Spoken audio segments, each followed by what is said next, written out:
Hi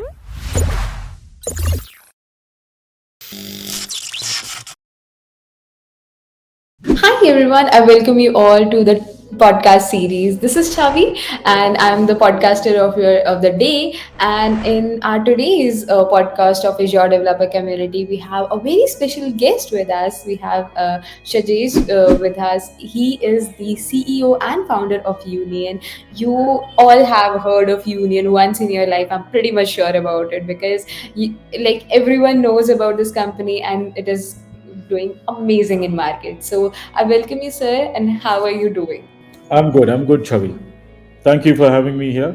That's great. That's great. So we can just get started with one thing that, what sparked your interest in this field? Because, can you please tell us something about how Union is working in market and how you started your journey? Right. So, Union as an organization is now 12 years old, and we are predominantly known in the market as a brand experiences partner. And we primarily work in the tech marketing space, B2B marketing space. Uh, More importantly, helping brands, work on their go-to-market challenges here in India, conceptualize marketing campaigns, and we focus on developing and executing those campaigns. Now, can be in different forms. So, like I said, it started in 2010, and we work with some of the best-known brands in the world. Uh, it's a clear shift from what it was in 2010 to what it is now in 2012. There has been a remarkable progression in the way we approach marketing, as well as the very essence of how we work on creating purposeful campaigns and helping brands generate as much as ROI possible. We are now a team of around 60 odd people, headquartered in Bangalore, but working across the whole country, at least here in India. And we operate at the intersection of data, design, and technology. And that's essentially the promise. But like I said right at the beginning, we are a brand experiences partner. We make sure uh, we understand the challenges that a brand or a product or a solution has in the Indian market context, and we help aid uh, address those challenges by coming up with innovative, creative campaigns to hardcore ROI focused or demand generation focused activities. So that's essentially about Union. And how it started, I mean, I come from this space. I come from a hardcore data led marketing space.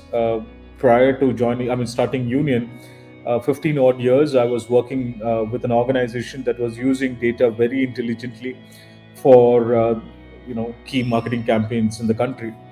So it kind of was very natural for me to look at uh, the tech space or the technology space, where we can work with brands and work with large organizations, uh, and bridge the essential gap that is there in the market.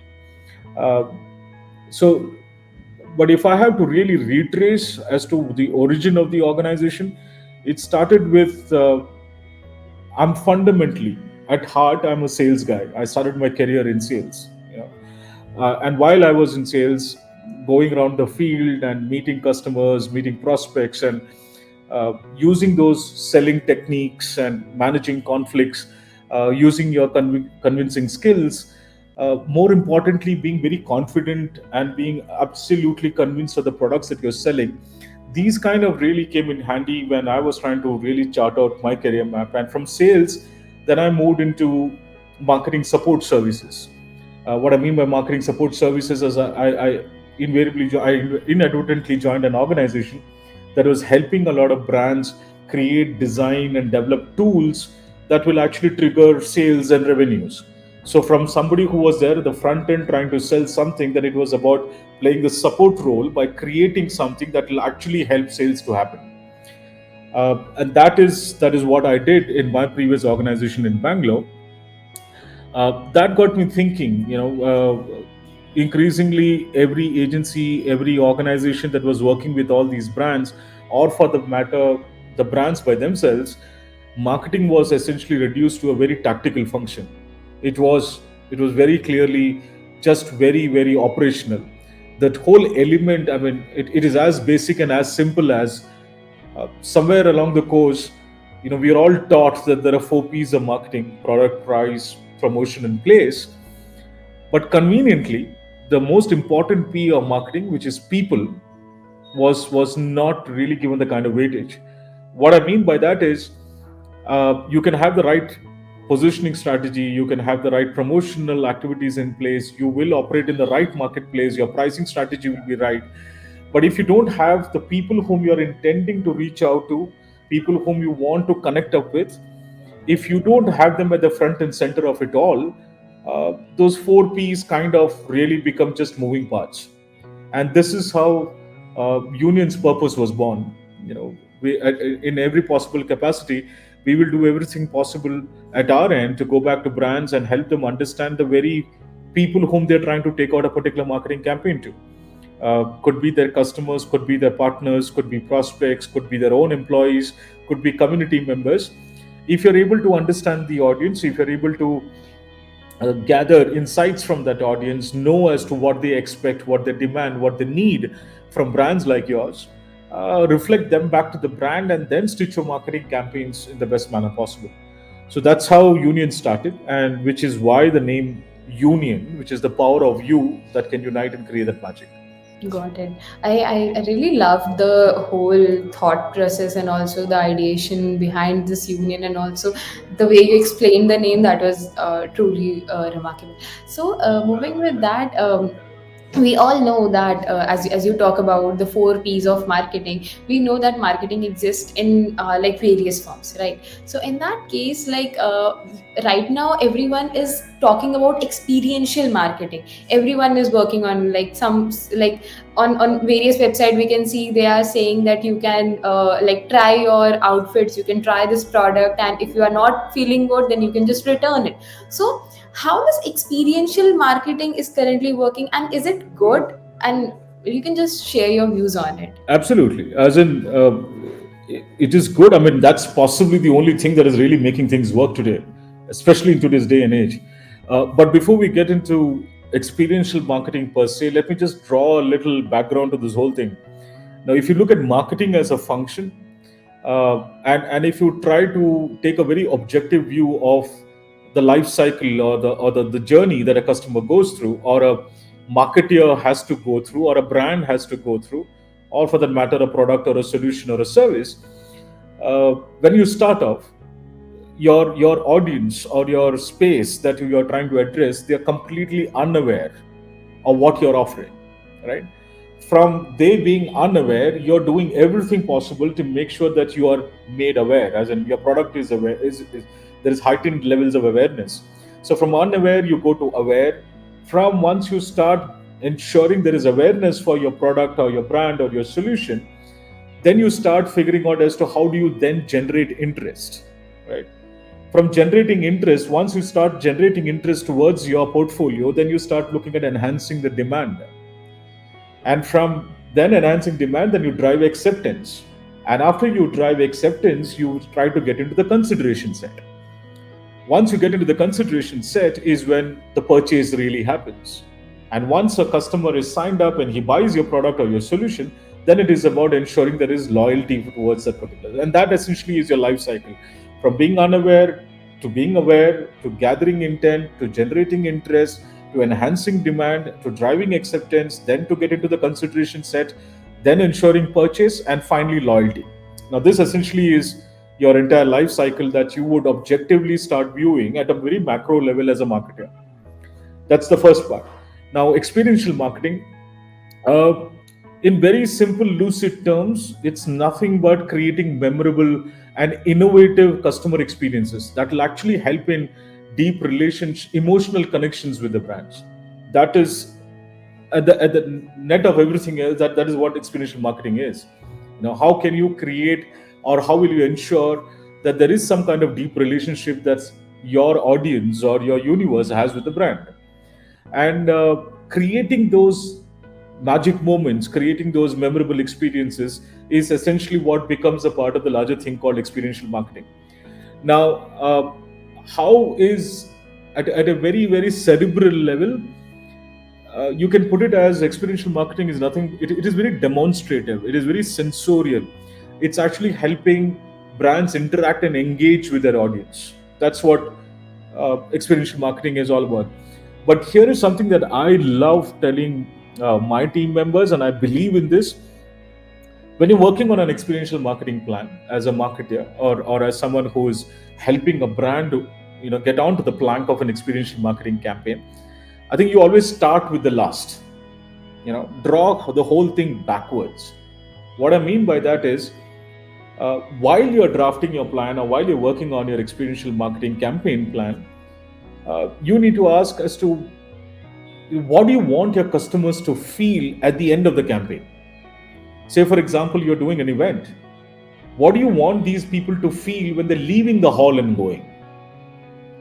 How do you want them to react to your message or to the experience that you're creating?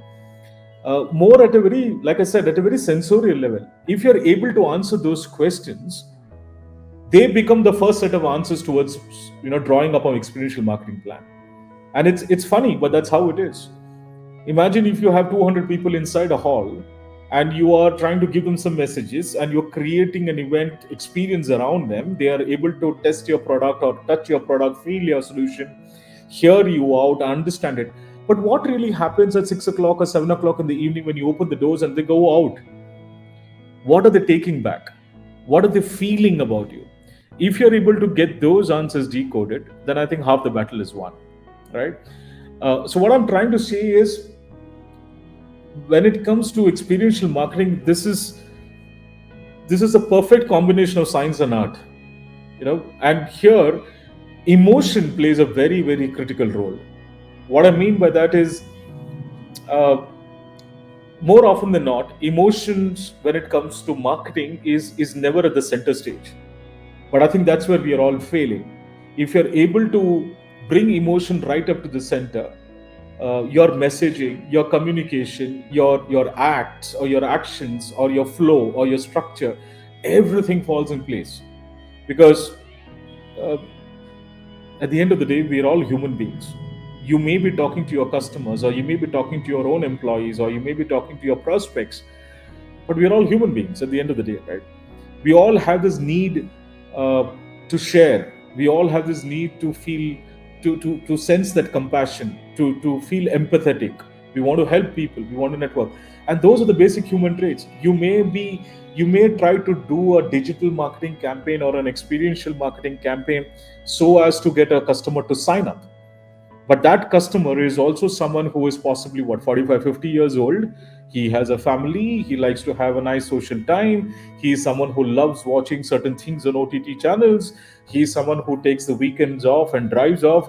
So there is that human being that you could possibly appeal to, and that's what I said, that emotion, if you're able to gather, if you're able to sense it and play on that experience. So in very crude terms, for me, experiential marketing is nothing but, it's just the balance between emotion and rationality. It's like balancing the left brain and the right brain. If you're able to do it, you're you are truly delivering an experience to your customers or to your audience whom you want to talk to. So yeah, so that's my two bit about experiential marketing. That was so true. And also, like, as we talked about experiential marketing, as you mentioned, it's about emotions. So in that case, like, how benefit it is for the organization as well. Like, for example, in terms of revenue, are they benefiting it from? Because, like, for example, if I'm saying that I'm not loving this particular product and I'm returning it to you, so obviously it's somehow like hampering your sales as well. So in that case, put some light on the revenue part as well when it comes to experiential marketing. Okay, the first and foremost thing, I mean, I truly believe that an experiential campaign or an experiential activity is designed to connect and engage with customers who have already shown some interest or they've expressed some kind of intent. You know, that's when an experiential marketing campaign comes and kicks in. So what it does is, during that course of action, it is all trying to, what it is doing is, it is trying to enhance the believability and aligning the needs to proposition with proof points, right? So hypothetically, now let me put it this way, like you said, if you're trying a product You don't like the product, you give it back, right? But when you're trying doing an experiential activity such as this, what you are what you first know is this man has actually asked for the product because he's shown some interest. There is a certain level of intent that he's already signed up with, right? Now, the revenue rub off can happen automatically if your experience that you're providing is ticking all the right boxes. If you're able to, like I said, appealing to the emotion, if you're able to enhance the sensorial experience. So typically most of the brands, take an Apple product or take any brand for that matter, who thrive on experiential projects, it's predominantly revolving around making sure there is a deep connect with your consumers. Otherwise, why would somebody say that, okay, try it on and then give it back if you don't like, right? The attempt is that I want to deeply connect with this set of consumers. The revenue rub off will automatically happen, but you don't start or you don't envisage an experiential marketing campaign in the hope that by doing this my revenue is going to be quadrupling, right? So for me, experiential campaign or an experiential activity is all about how do I use this tactic to somewhere get a little closer to my customer base, my consumer base, and try to strike a relationship which can go a little more deeper.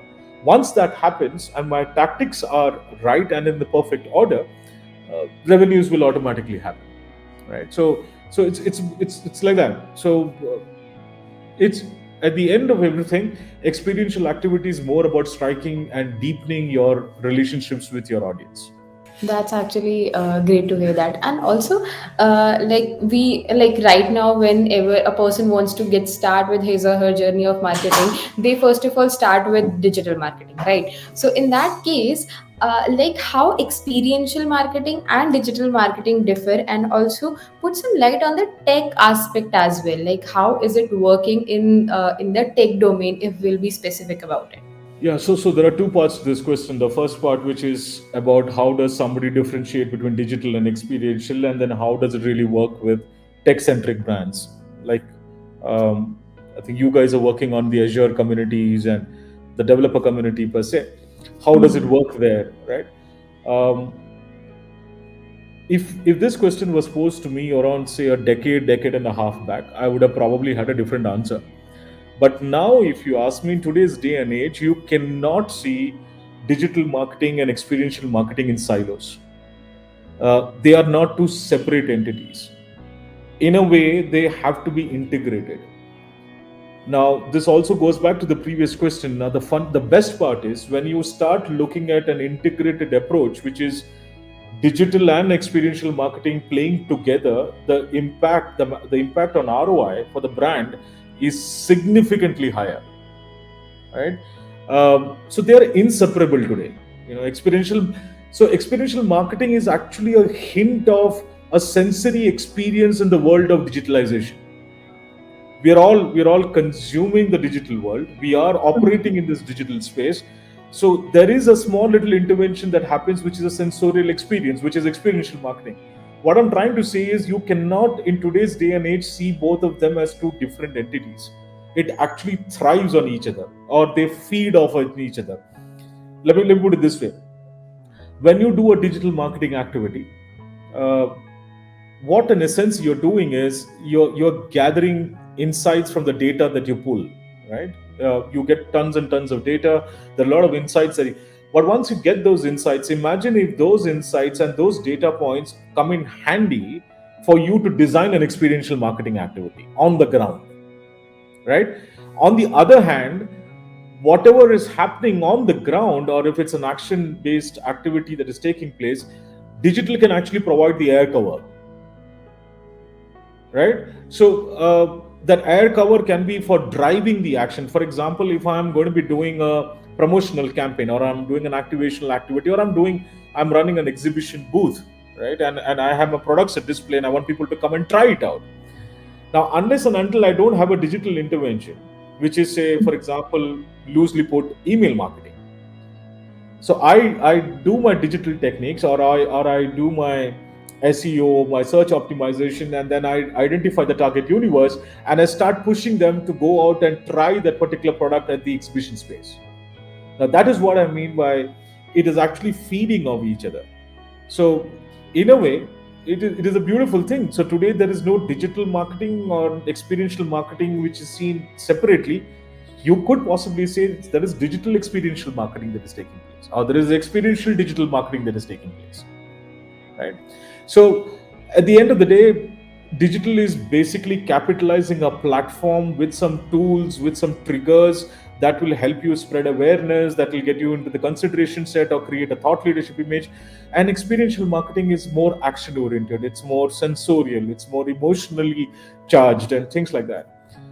Now, coming to the second question about tech brands as to uh, how they are leveraging or how they go about doing work using digital as well as experiential, and this is one space I love talking about because I've been seeing them for the last what 25 28 odd years, right from working on brands like working very closely for brands like Microsoft and HP and SAP, and to now working very closely with Salesforce and Red Hat and Google and all these brands.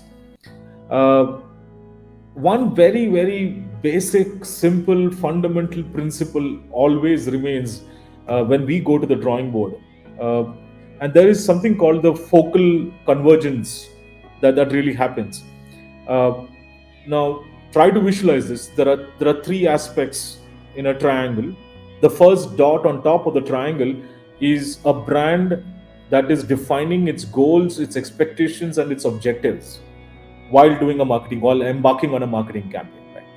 The second node in that triangle is essentially the operating context, which is you're doing a digital campaign, or you're doing an event, or you're doing an activation project, or you're running a direct marketing campaign, or you're running a PR exercise, or you're doing an advertising campaign. Now, that's the operating context for that particular marketing tactic, right?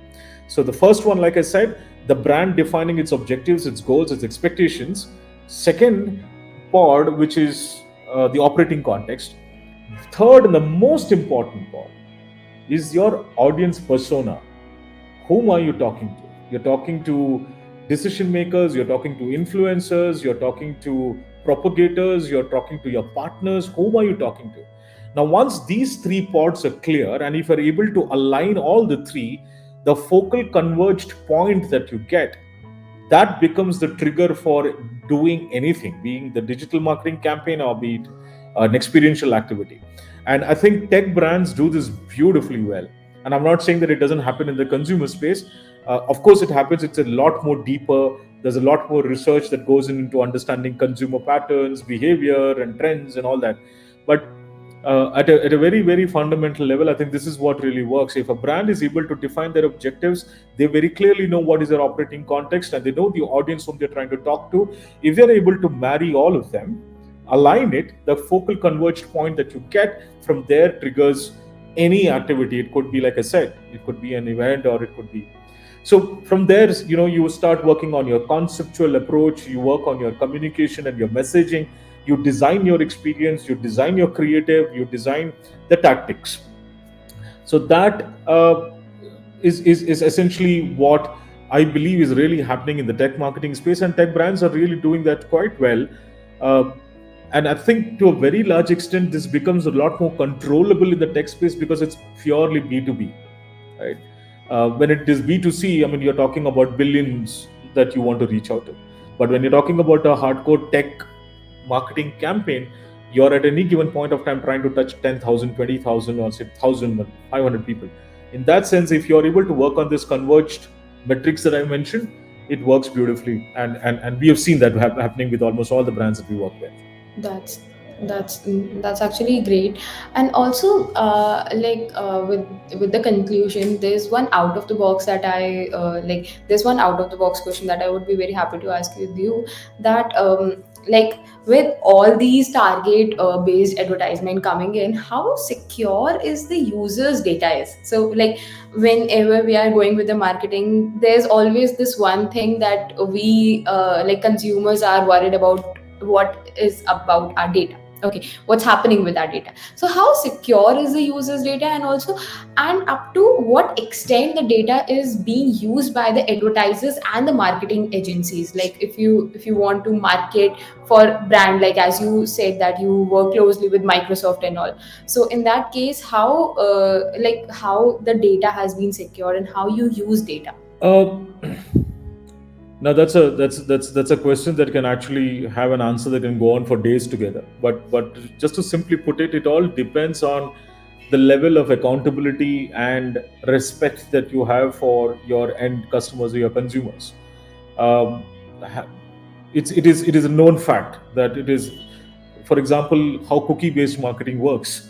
The moment you try to, I mean, just today morning I was reading on Twitter, somebody mentioned he was watching something and on an OTT channel, and the next thing that he sees is when he was on Insta, he actually started seeing ads respect to what he was, watching. um, so how is that playing up? How is that really working? See, privacy, security issues. Yes, this is these are things that has to be, and at least I know for a fact that the brands that I'm closely associated with, they have at most sincere safeguards to ensure that the consumer data or the customer data is not misused, or is actually not taken out of turn for commercial transactions or results.